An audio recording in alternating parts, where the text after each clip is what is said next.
Hello students, नमस्ते। आज हम साइंस सब्जेक्ट पढ़ेंगे। आज हमने न्यू चैप्टर स्टार्ट करना है, lesson 7, accidents, first aid and safety. आप ये फोर्थ में भी इस चैप्टर के बारे में पढ़ चुके हैं। अब आप इसका डिटेलिंग 5th क्लास में कर रहे हैं। लास्ट टाइम हमने lesson 6 food health and hygiene पूरा पढ़ा, उसके बारे में क्वेश्चन आंसर्स थे वो करे। पूरा चैप्टर कंप्लीट हो गया है। काफ़ी टाइम 3 टाइम्स में हमने ये चैप्टर कंप्लीट करा। थोरली रिवीजन भी हुई है। क्वेश्चन आंसर्स के आंसर्स ऑलरेडी मैंने आपको दे दिए हैं। आई होप आपने अच्छे से इस चैप्टर को कर लिया होगा, लेसन 6 को। हम लेसन 7 में मूव कर रहे हैं आज। डिफ़िकल्ट वर्ड्स मैं आपको अंडरलाइन साथ साथ करके दूंगी। आज हम लेंदी चैप्टर है, तो आप प्लीज़ ध्यान से सुनना, ध्यान से पढ़ना। और मैं आपको बार बार बोलती हूँ, आपने अपने आप भी रीडिंग प्रैक्टिस करनी है, रीडिंग करनी है चैप्टर की, समझना है, डिफ़िकल्ट वर्ड्स को अपनी नोटबुक में लिखकर लर्न करना है। और जो क्वेश्चन आंसर्स होते हैं, जो एक्सरसाइज होती है, वो आप अच्छे से आंसर्स लर्न करके अपनी नोटबुक में लिखेंगे। ओके, हम lesson 7 accidents, first aid and safety start कर रहे हैं। About the lesson. In this lesson, we will learn about different types of accidents, their causes, and what immediate help should be given to the affected person. इस lesson में हम different types of accidents, अलग अलग तरह के accidents के बारे में पढ़ेंगे। उनकी वजह जानेंगे कि किस वजह से एक्सीडेंट्स होते हैं। इमीडिएट हेल्प जो देनी चाहिए अफेक्टेड पर्सन को, जिसको लग जाती है, उसको हम क्या इमीडिएट ट्रीटमेंट दे सकते हैं, तो सब पढ़ेंगे उस बारे में। ठीक है। A sudden and unexpected event which causes an injury to the body is called accident. जो सडनली एक्सीडेंट्स तो पता नहीं होते ना, कभी भी हो सकते हैं, सडनली होते हैं, अनएक्सपेक्टेड होते हैं, हमें बिल्कुल नहीं पता होता, जिस वजह से इंजरी हो जाती है हमारी बॉडी को, टू द बॉडी, उसको एक्सीडेंट बोला जाता है। An accident can occur in many ways. Accidents बहुत अलग अलग तरीके से हो जाते हैं। It may be a fire accident. Fire accident भी हो सकता है। Bleeding, snake bite, fracture, fainting, drowning, poisoning और एनी अदर टाइप। एक्सीडेंट्स के बहुत अलग टाइप्स हैं। No matter how careful we are, accidents do happen.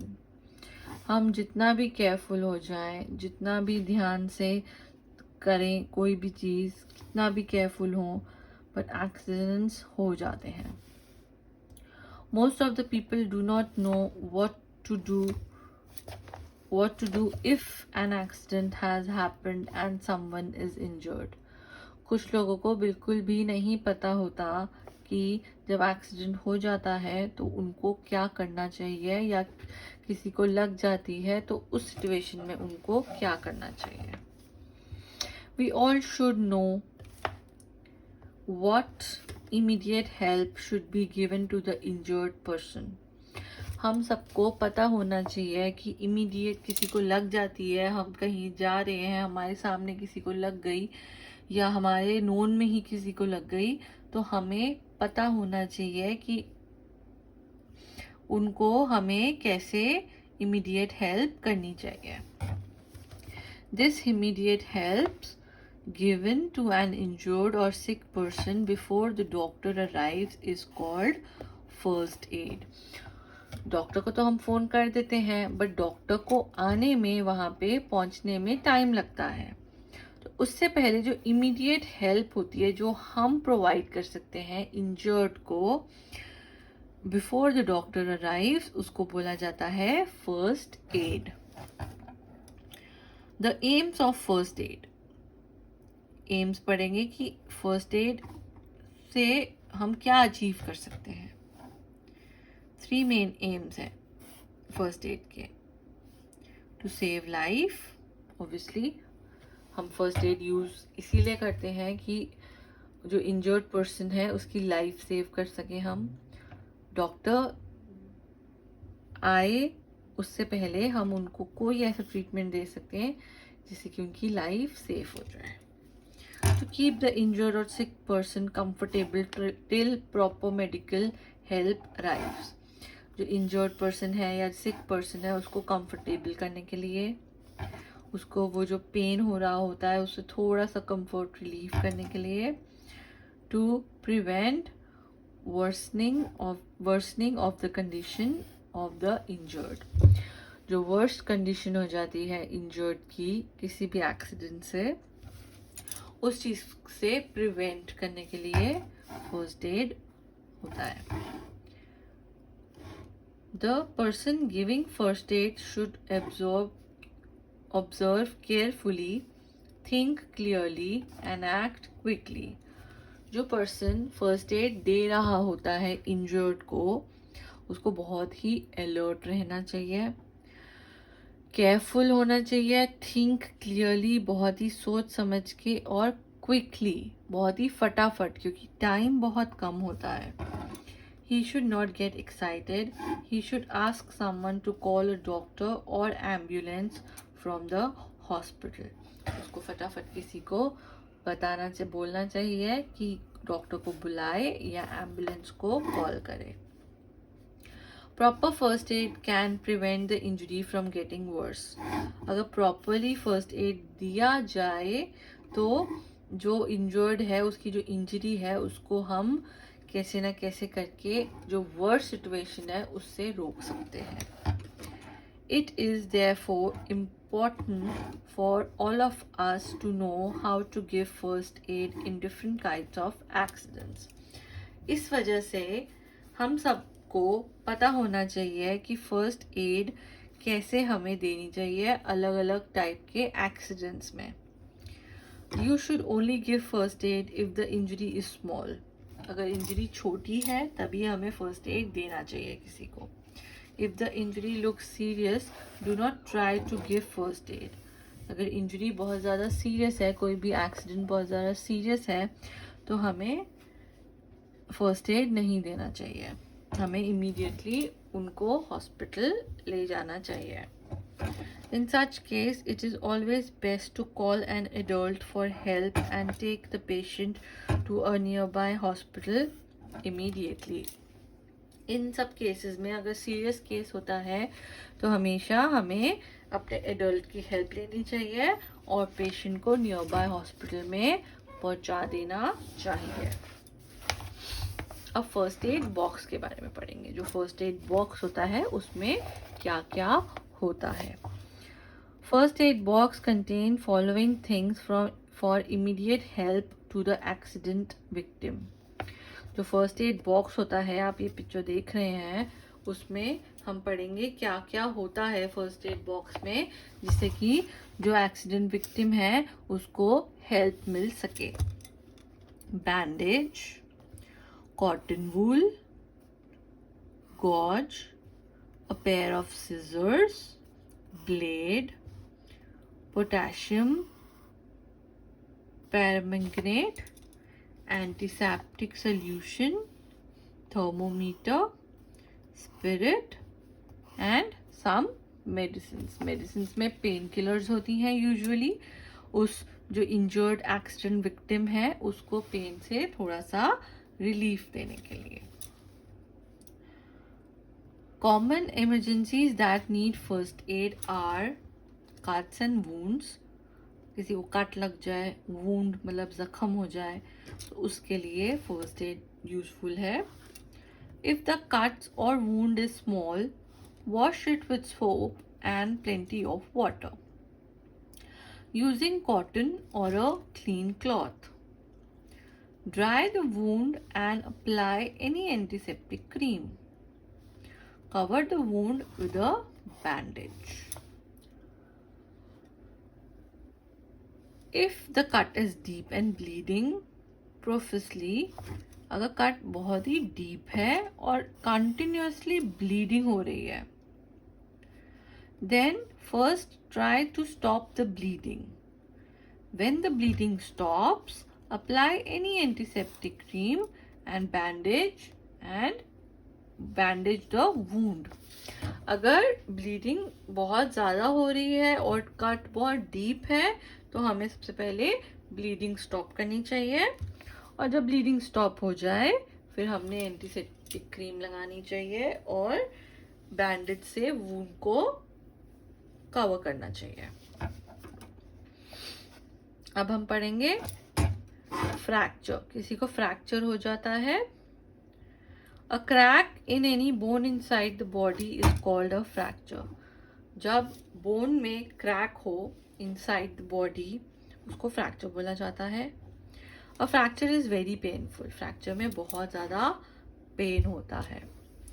It must be attended by a doctor. ये डॉक्टर्स को ही अटेंड करना चाहिए, क्योंकि फ्रैक्चर जब बोन क्रैक हो जाती है बहुत पेन होता है और इसमें प्रॉपर ट्रीटमेंट रिक्वायर्ड होती है। The only help you can give is to make sure that the part of the body where there seems to be fracture should not move. हम जो हेल्प कर सकते हैं वो सिर्फ इतनी सी हेल्प कर सकते हैं फ्रैक्चर में कि हमें इस चीज़ का ध्यान रखना है कि जो इंजर्ड पर्सन है उसकी जो बॉडी का जो भी पार्ट है जो फ्रैक्चर्ड लग रहा है हमें उसको मूव बिल्कुल नहीं होने देना चाहिए।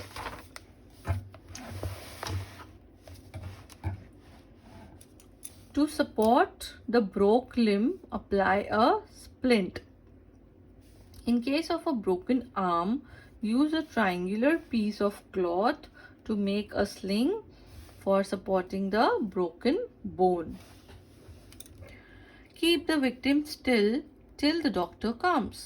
हमें विक्टिम को जिसको इंजरी हुई है उसको स्टिल रखना चाहिए।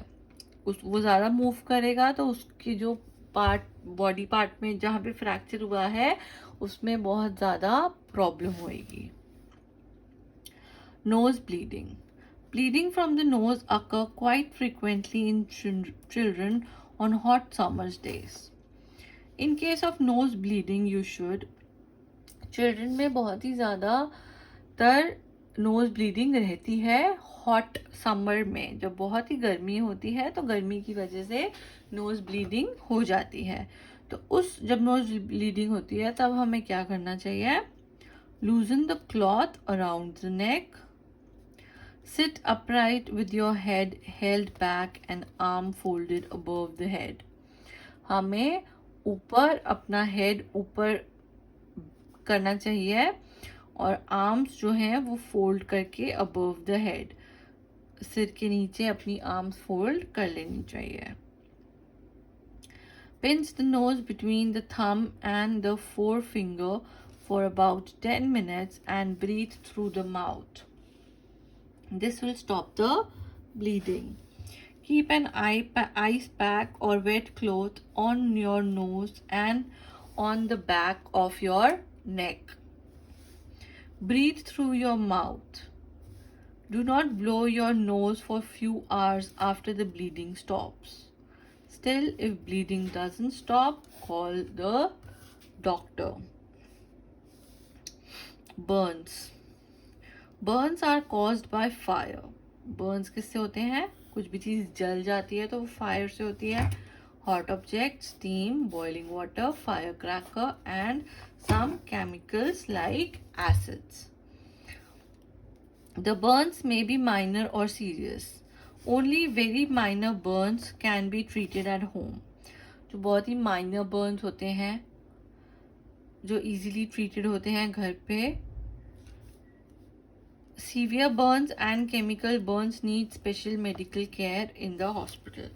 जो सीवियर बर्न्स होते हैं, जो बहुत ज़्यादा बर्न्स हो जाते हैं कभी किसी एक्सीडेंट की वजह से या केमिकल बर्न्स होते हैं, वो घर पे ट्रीटमेंट नहीं हो सकते, ट्रीटेड नहीं हो सकते। उसके लिए हमें हॉस्पिटल लेके जाना पड़ेगा जिसको भी हुआ है।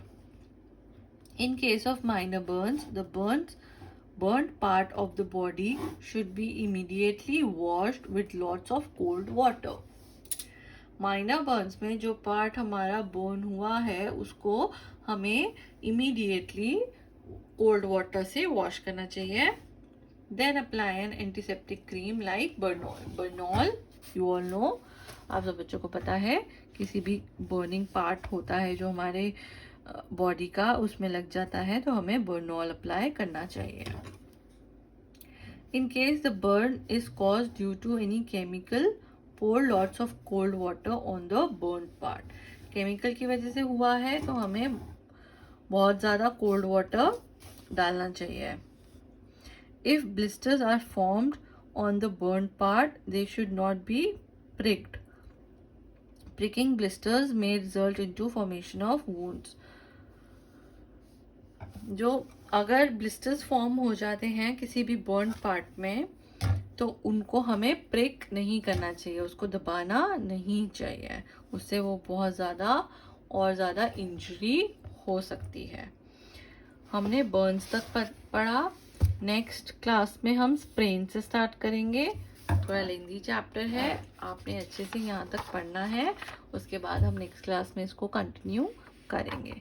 ओके, डिफ़िकल्ट वर्ड्स ऑलरेडी मैंने अंडरलाइन कर दिए हैं. आपने पूरा चैप्टर पढ़ना है, डिफ़िकल्ट वर्ड्स लर्न करने हैं और स्पेलिंग्स लर्न करने हैं और पूरा चैप्टर अच्छे से समझना है. ओके, आज छोटी दिवाली है. Happy Diwali everybody.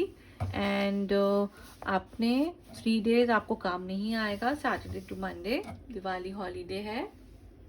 आप अपनी फैमिली के साथ एंजॉय करिए और साथ साथ पढ़ाई भी करना. Okay, thank you. Happy Diwali.